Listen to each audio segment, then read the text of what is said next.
तो एक बार हम फिर से रिवीजन दे देते हैं कैपिटल रैशनिंग पे। कैपिटल रैशनिंग में दो तरीके का प्रोजेक्ट हम लोग को मिलेगा, एक डिविजिबल प्रोजेक्ट, एक इनडिविजिबल प्रोजेक्ट। डिविजिबल प्रोजेक्ट होता है जिसको हम लोग तोड़कर बीच का पार्ट, थोड़ा सा पार्ट ले सकते हैं। मतलब 5 लाख का अगर प्रोजेक्ट है और हम लोग के पास पैसा सिर्फ 3 लाख ही इन्वेस्ट करने के लिए है, तो 5 लाख में से 3 लाख वाला पोर्शन ले लेंगे, 2 लाख वाला पोर्शन छोड़ देंगे। पर इनडिविजिबल प्रोजेक्ट में हम लोग प्रोजेक्ट को ब्रेक नहीं कर सकते, लेना है तो पूरा ही लेना होगा। तो डिविजिबल प्रोजेक्ट में हम लोग रैंकिंग करते हैं पीआई के बेसिस पे, मतलब प्रॉफिटेबिलिटी इंडेक्स। और इनडिविजिबल प्रोजेक्ट को हम लोग रैंकिंग करते हैं एनपीवी के बेसिस पे, मतलब नेट प्रेजेंट वैल्यू। तो हम एक एग्जांपल दिए हैं, एक्स लिमिटेड के पास कैपिटल है हम लोग के पास 1.5 करोड़, मतलब 150 लाख। और हम लोगों के पास 6 इंडिपेंडेंट प्रपोजल है।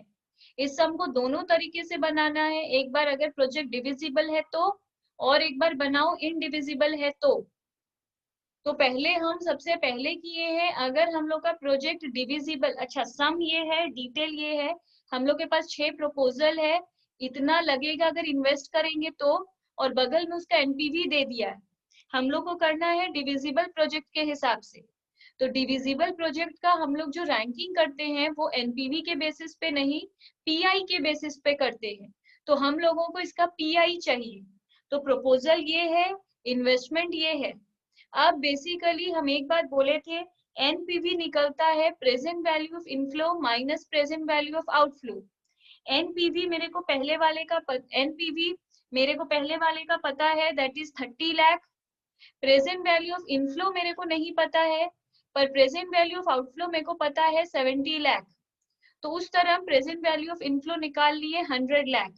तो हम लोग क्या कंक्लूजन पे पहुंचे, एनपीवी को और प्रेजेंट वैल्यू ऑफ आउटफ्लो को अगर प्लस कर दे तो प्रेजेंट वैल्यू ऑफ इनफ्लो आ जाएगा। अगर ये हम लोग इस तरफ ले जाए इक्वल टू के प्लस कर दे तो इनफ्लो आ जाएगा। तो सब में सिंपली हम लोग ऐसे करके इनफ्लो निकाल लिए। अब पीआई का फॉर्मूला होता है in present value of inflow divided by present value of outflow.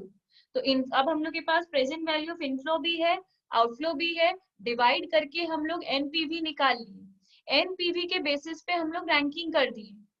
Pi अगर 1 से कम है तब तो प्रोजेक्ट हम लोग रिजेक्ट ही कर देते हैं, इसलिए ई नंबर को रिजेक्ट कर दिए। बाकी जिसका हाईएस्ट पीआई था उसको 1 दिए, उससे कम को 2 दिए, उससे कम को 3 दिए, उससे भी कम को 4 दिए, और उससे भी कम को 5 दिए।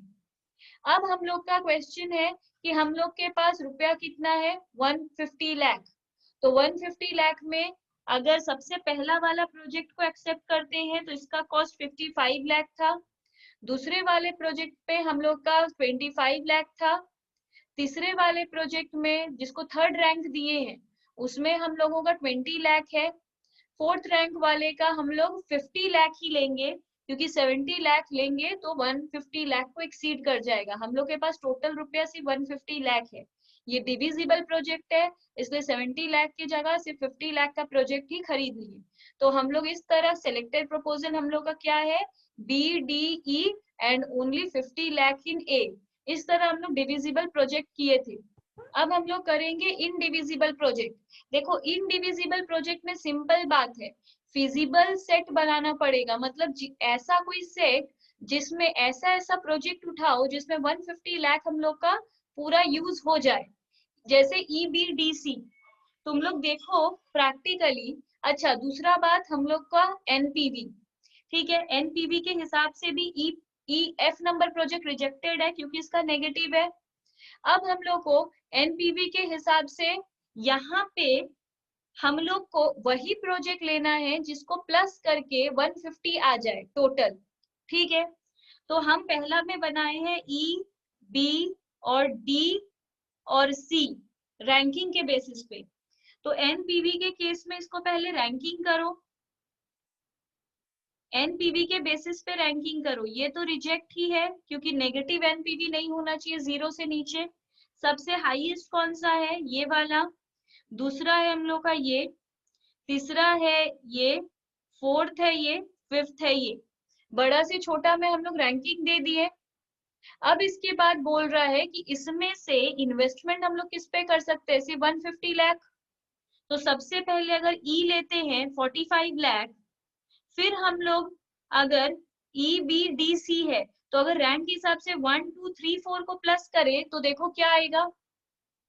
अगर हम लोग रैंक के हिसाब से जाएं, सबसे पहले लिए ई वाले को, मतलब 55 इन्वेस्ट करेंगे। उसके बाद हम लोग लेंगे 70 लाख।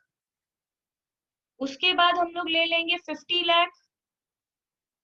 और तो 50 लाख तीसरा लेते ही 175 हो गया। तो इस तरह हम लोग 1 2 3 में इन्वेस्ट नहीं कर सकते। तो ऐसा कोई सेट बनाओ जिसमें 150 लाख पूरा खर्च हो जाए। तो ये कर करके देखना होगा। हम सेट बनाए हैं EBDC का। तो ई में कितना है 55, बी में कितना है 25, डी में कितना है 20 और सी में कितना है 50। तो इस तरह हम लोग का 150 लाख यूज हो गया। तो इसलिए हम एक सेट बनाए हैं EBDC का। दूसरा EBA का भी बन जाएगा। EBA का देखो 55, बी में है 25 और सी में है हम लोगों का 50। EBA है, हाँ, तो 70। ये तीन भी अगर हम लोग करते हैं तो 150 बन जाता है और कोई भी सेट नहीं बन पाएगा। तो अगर हम लोग EBDC सेट लेते हैं तो 150 हो जाएगा, EBA लेते हैं तो भी 150 हो जाएगा। दोनों का ही NPV सेम है 91 लाख 91 लाख। कैसे पता? इन चारों प्रोजेक्ट का NPV को प्लस करो तो 91 लाख आएगा। इन तीनों प्रोजेक्ट के NPV को प्लस करो तो भी हम लोग का 91 लाख आएगा। तो दोनों ही इन्वेस्टमेंट सही है, या तो इस सेट में इन्वेस्ट कर दो या तो इस सेट में। तो हम लिखे हैं आइदर EBDC और EBA both provide maximum NPV में बी अंडरटेकन। जो मर्जी हम लोग वो वाला सेट यूज कर सकते हैं। अब हम लोग का नेक्स्ट टॉपिक है सोशल कॉस्ट बेनिफिट एनालिसिस। इसमें टोटल हम देखो सोशल कॉस्ट बेनिफिट एनालिसिस में होता क्या है। देखो ये एनालिसिस जनरली गवर्नमेंट करता है। गवर्नमेंट जब भी किसी प्रोजेक्ट में इन्वेस्ट करता है तो वो अपना बेनिफिट नहीं देखता है, वो देखता है इसमें सोसाइटी को कितना बेनिफिट होगा। वो सोसाइटी के ऊपर जाता है। इसके अंदर आता है जैसे जब वो फ्लाईओवर बनाने का सोचता है या वो रोड बनाने का सोचता है या फिर कोई गवर्नमेंट हॉस्पिटल, गवर्नमेंट स्कूल, ये सब जब वो प्रोजेक्ट स्टार्ट करने का सोचता है तब वो करता है सोशल कॉस्ट बेनिफिट एनालिसिस, जिसमें वो सोसाइटी का वेलफेयर के बारे में सोचता है, अपना प्रॉफिट के बारे में नहीं। तो इसमें टोटल दो अप्रोच है, एक यूनिडो अप्रोच, एक little Mirrlees approach. UNIDO approach में यूनिडो का फुल फॉर्म है United Nation Industrial Development Organization, और लिटिल मिडलेस अप्रोच को LM अप्रोच भी कहते हैं। इस दो से बेसिकली सम्स नहीं आएगा, थ्योरी ही आता है कि यूनिडो अप्रोच क्या है, इस तरीके का शॉर्ट नोट लिखने आता है, सम्स जनरली नहीं देता है। तो इससे आता है, तो ये हम लोग यूनिडो अप्रोच से करते क्या है, it measures cost and benefit in terms of domestic rupees. यहाँ पे जो हम लोग का इंडियन करेंसी है उसके बेसिस पे कॉस्ट को और बेनिफिट को हम लोग टोटल करते हैं। जैसे कि ये कोई और करेंसी में नहीं हो सकता, ये एक्सक्लूसिवली इंडिया के लिए है, या फिर डोमेस्टिक जैसे जो कंट्री कर रहा है वो अपना, जरूरी नहीं सिर्फ इंडिया। अगर अमेरिका कर रहा है तो उसका अपना रुपीज, अपना करेंसी कौन सा है, डॉलर, तो वहां का गवर्नमेंट सिर्फ इसको डॉलर में करेगा। अगर इंडिया कर रहा है तो हम लोग अपना रुपीज में करेंगे, इसका कैलकुलेशन हमेशा अपना ही रुपीज में होता है।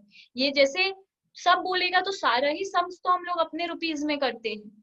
तो इसका आंसर ये है कि जैसे हम लोग रिलायंस का बैलेंस शीट दिखाते हैं, रिलायंस का कैलकुलेशन दिखाते हैं, तो रुपीज में भी दिखाते हैं और डॉलर में भी दिखाते हैं, क्योंकि बाहर के लोगों को भी हम लोग के कंपनी में इन्वेस्ट करना है, बाहर के कंट्री के लोगों को भी उससे मतलब है। पर सोशल कॉस्ट बेनिफिट एनालिसिस में सिर्फ अपने कंट्री का ही मैटर डिस्कस होता है, बाहर की कंट्री को इससे कोई लेना देना नहीं है। इसलिए इस अप्रोच में कॉस्ट और बेनिफिट सिर्फ एक ही टर्म में दिखाई देता है, डोमेस्टिक रुपीज में, और किसी में नहीं। यहाँ पे जो हम कॉस्ट और बेनिफिट बोल रहे हैं इसका मतलब है एग्रीगेट कंजम्पशन, हम लोग कितना खर्च करते हैं। एग्रीगेट कंजम्पशन मतलब हाउस होल्ड का एक्सपेंस, इसके अंदर सिर्फ हाउस होल्ड का ही कॉस्ट, हाउस होल्ड का ही बेनिफिट आता है। हाउस होल्ड मतलब लोगों का, जो हमारे सोसाइटी में लोग रहते हैं सिर्फ उन्हीं का कॉस्ट, उनके ऊपर कितना खर्च गवर्नमेंट कर रहा है और उस खर्च से वो लोग को कितना फायदा हो रहा है। सिर्फ हाउस होल्ड्स के बारे में ही गवर्नमेंट सोचता है। तो इसका स्टेप क्या है, अगर सम देता तो इसका स्टेप क्या होता, इसका ये स्टेप होता, पहले हम लोग फिनेंशियल प्रॉफिटेबिलिटी कैलकुलेट करते हैं, उसके बाद हम लोग नेट बेनिफिट कैलकुलेट करते हैं। यहाँ पे इकोनॉमिक प्राइस को शैडो प्राइस कहते हैं। शैडो प्राइस क्या होता है, देखो क्लियर लिखा है, shadow price reflect the real value of input और आउटपुट। देखो शैडो प्राइस होता है जैसे हम लोग जो इनपुट का real price, real value reflect हो रहा है, जैसे कि आज हम लोग गवर्नमेंट को टैक्स देते हैं, उस टैक्स से गवर्नमेंट एक्चुअली क्या कर रहा है, इसको कहते हैं शैडो प्राइस। मतलब इनपुट का जो रियल वैल्यू है या हम लोग को जो मिल रहा है उसका रियल वैल्यू, जैसे सोचो रोड बन रहा है, रोड बन रहा है, इसका गवर्नमेंट हम लोग को शो कर रहा है 100 करोड़, पर रियल में ये बनाने में कितना लगा था 80 करोड़, तो उसका शैडो प्राइस कितना है 80 करोड़, जो उसका रियल वैल्यू है। हम लोग को जो भी सामान गवर्नमेंट दे रहा है उसका रियल प्राइस जो है उसको कहते हैं शैडो प्राइस। तो इसमें जब हम लोग बेनिफिट कैलकुलेट करते हैं तो शैडो प्राइस बताता है गवर्नमेंट, मतलब उसका रियल वैल्यू बताता है, उस इनपुट का जो हम लोग को गवर्नमेंट दे रहा है उसका रियल वैल्यू बताता है। Impact of the project on saving and investment, capital calculate gain और लॉस, मतलब price paid minus value receive. सोचो आज हम लोग कहते हैं कि हम लोग टैक्स दे रहे हैं 1000 रुपया, पर गवर्नमेंट रोड बना कहाँ रहा है, रोड तो नहीं बना रहा है, वो तो टूटा हुआ है, तो हम लोग वैल्यू रिसीव कितना कर रहे हैं, कम रिसीव कर रहे हैं। प्राइस पे कितना कर रहे हैं उस रोड के लिए, हम लोग टैक्स क्यों देते हैं कि रोड सही से बने रहे, सिग्नल ये सब अच्छा से मेंटेन हो, सिग्नल में जो लाइट रहता है वो टूटा हुआ ना रहे, प्रॉपर जो हम लोग टैक्स, रोड टैक्स पे करते हैं कार खरीद के, वो रोड के मेंटेनेंस के लिए। तो सोचो हम लोग टैक्स पे कर रहे हैं 1000, गवर्नमेंट जो बना रहा है, जो हम लोग वैल्यू रिसीव कर रहे हैं, मतलब शैडो प्राइस जो गवर्नमेंट हम लोग को दिखा रहा है वो दिखा रहा है 800, मतलब हम लोग के ऊपर खर्च कितना कर रहा है रोड के ऊपर 800, तो 200 का गवर्नमेंट गेन कर रहा है। ठीक है, तो इसको कहते हैं गेन और लॉस कैलकुलेट करना। एडजस्टमेंट फॉर, फिर है इनकम डिस्ट्रीब्यूशन इम्पैक्ट, ये कुछ नहीं है। फिर है adjustment for merit and demerit goods, सिर्फ इसका मीनिंग याद कर लो। मेरिट गुड्स का मतलब होता है जिस गुड्स का social value exceeds economic value, मतलब इकोनॉमिक वैल्यू क्या था उसका शैडो प्राइस।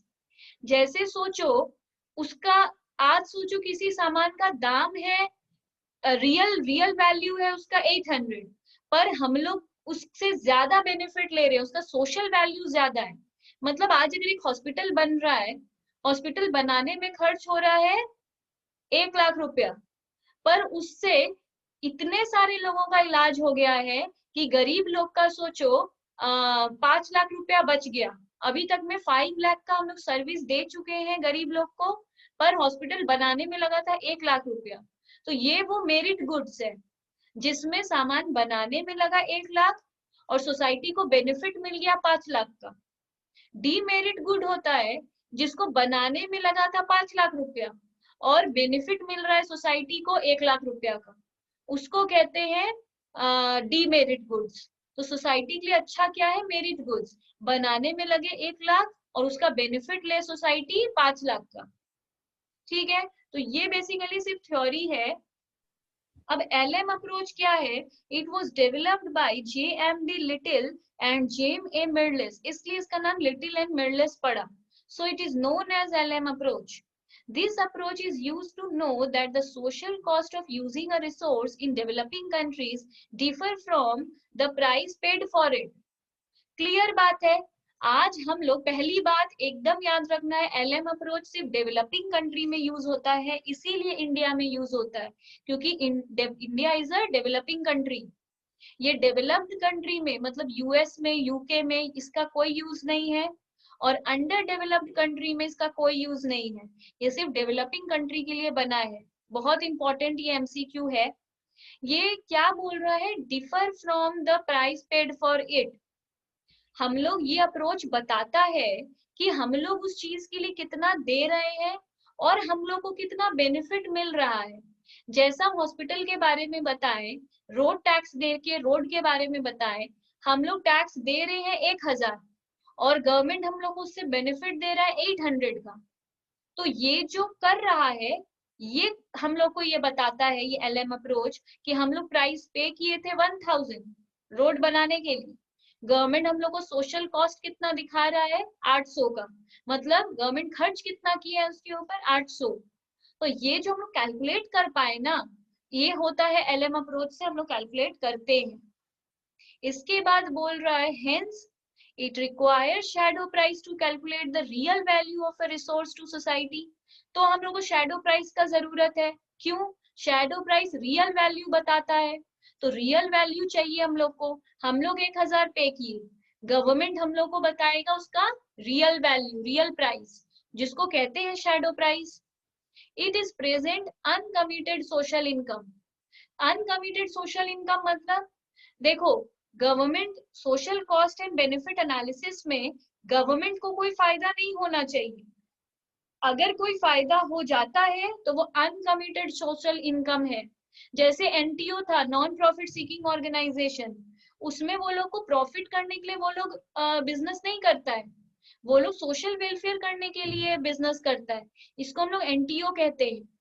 तो एनटीओ में भी पर सरप्लस आ जाता था कभी कभी, वो कमिटेड नहीं रहता है, मतलब बोला नहीं जाता है कि हम इतना प्रॉफिट करके आपको देंगे, वो आ गया तो आ गया। उसी तरह इस अप्रोच में भी अगर सोशल इनकम आ गया, मतलब इनकम अगर आ गया, तो वो अनकमिटेड है, मतलब ऐसे ही आ गया है। This approach measures the cost and benefit in terms of border price. Border price मतलब जो आपका इंडिया और यूएस के साथ सोचो बात हो रहा है, तो बॉर्डर प्राइस होता है एकदम मिनिमम प्राइस पे जो मेजर होता है, कॉस्ट और बेनिफिट एकदम बॉर्डर प्राइस पे। बॉर्डर प्राइस का मीनिंग हम डिटेल में लिखवा देंगे, शायद कंफ्यूजन, हम शैडो प्राइस, बॉर्डर प्राइस, ये सारा टर्मिनोलॉजी लिखवा देंगे, डिफरेंस समझ में आ जाएगा।